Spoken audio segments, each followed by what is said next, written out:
I'm Brittany Lewis with Forbes Breaking News. Senator John Thune described the situation at the southern border as, quote, out of control on the Senate floor Wednesday. The Republican whip spoke in support of Title 42, warning that there could be a massive surge in migrants if the policy is lifted. This comes after a federal judge blocked the Biden administration from ending the Trump-era migrant policy last month. The South Dakota Republican also accused President Biden of not being interested in better border security.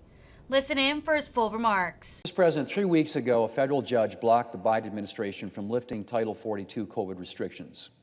It was a welcome decision that will hopefully stave off an additional flood of illegal immigration at our southern border. But it's been pretty much the only bit of good news on this front, because the situation at our southern border, Mr. President, is out of control. In April, U.S. Customs and Border Protection encountered 234,088 individuals attempting to cross our border illegally. 234,088. That's the highest number ever recorded. The Border Patrol is stretched thin. A recent article reported that, quote, around 60% of CBP agents have been assigned to process migrants, taking them away from field work, end quote. 60%, Mr. President.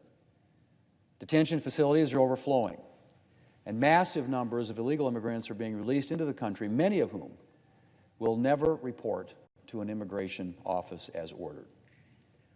Short, our southern border is in chaos. And if Title 42 is lifted, the situation is almost guaranteed to become much worse. The Department of Homeland Security has estimated that as many as 18,000 migrants per day could attempt to cross our southern border if the policy is lifted. 18,000 per day. That's more than double the number we're currently experiencing. And the administration has yet to implement any plan for dealing with such a situation. Mr. President, illegal immigration, especially the kind of out-of-control illegal immigration we're now experiencing, has serious consequences. Criminals, including human traffickers, drug smugglers, and gang members regularly attempt to cross our southern border. And the worse the situation at our border gets, the easier it is for those individuals to make their way into the United States. And that has consequences for our entire country. South Dakota law enforcement officials tell me that they're seizing drugs that they can trace directly back to cartels who smuggle these drugs across our border. Our country is currently in the midst of a fentanyl crisis. In fact, right now, fentanyl overdose is the leading cause for U.S. adults, death in U.S. adults between the ages of 18 and 45. And where's all this fentanyl coming from? Most of it is being trafficked across our southern border. And when more and more of our Customs and Border Protection agents have been pulled off the border to process migrants, it's pretty much a guarantee that drug smugglers are having a much easier time getting their product into the country. I mentioned that Customs and Border Protection encountered more than 234,000 individuals attempting to cross our southern border illegally in the month of April. But that number only reflects individuals that CBP is actually apprehended. In April, Homeland Security Secretary May Orcus testified that in addition to the 1.7 million apprehensions at the southern border in fiscal year 2021, there were more than 389,000 gotaways, individuals the Border Patrol saw but was unable to apprehend. The Economist recently reported, and I quote, "One border expert estimates that less than 20% of people trying to cross the border undetected are stopped," end quote. Mr. President, the administration has attempted to suggest that the surge in illegal immigration that we've been experiencing since President Biden took office is in large part a function of conditions in other countries. But, Mr. President, while these factors exist and there are legitimate asylum claims at the border, that doesn't mean there is nothing the President can do about our out-of-control border situation. Better border security is well within the President's control. He's just not interested in putting it in place. And his Vice President has all but formally abandoned her role as border czar.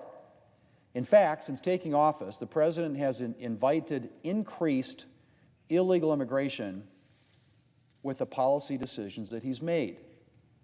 On his very first day in office, President Biden rescinded the declaration of a national emergency at our southern border. He halted construction of the border wall. He revoked a Trump administration order that called for the government to faithfully execute our immigration laws. And his Department of Homeland Security issued guidelines pausing deportations except under certain conditions. That was all on his first day in office. Now, needless to say, the effect of all this was to declare to the world that the United States borders were effectively open. And of course, the President's anti-border security efforts didn't end there. The President has significantly limited the ability of immigration and customs enforcement to enforce immigration laws. Deportations dropped precipitously during fiscal year 2021, as did arrests in the interior of the country. In March, the administration rescinded a 2019 rule expanding expedited removal for individuals here illegally. And as I've mentioned, of course, the administration is attempting to remove Title 42 COVID-19 restrictions with no visible plan to control the resulting surge in illegal immigration. Mr. President, President Biden has made it known that he wants to create, and I quote, a fair, orderly, and humane, end quote, immigration system. Well, he's failing on all fronts.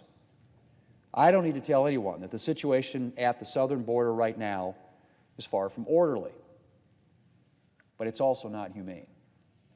The President and other members of his party tend to convey an attitude that strong border security and enforcement of our nation's immigration laws are somehow not compassionate or humane. Well, they're wrong. We're seeing the effects of the President's anti-border security policies at our southern border right now, and the results are neither compassionate nor humane. Encouraging individuals to make the oftentimes dangerous journey to our southern border in the hopes that they will be able to slip across illegally is not humane. Encouraging families, and at times unaccompanied children, to expose themselves to the dangers of heat and the elements and human trafficking is not compassionate. At least 557 migrants died attempting to cross the southern border during fiscal year 2021. That, too, is a record number. How many of them were encouraged to make the journey by the President's lax border policies? And I haven't even mentioned the lack of compassion and humanity the President displays for Americans affected by the illegal immigration crisis. Straining the resources of U.S. border communities by smoothing the way for illegal immigration and cross-border criminal activity is not compassionate.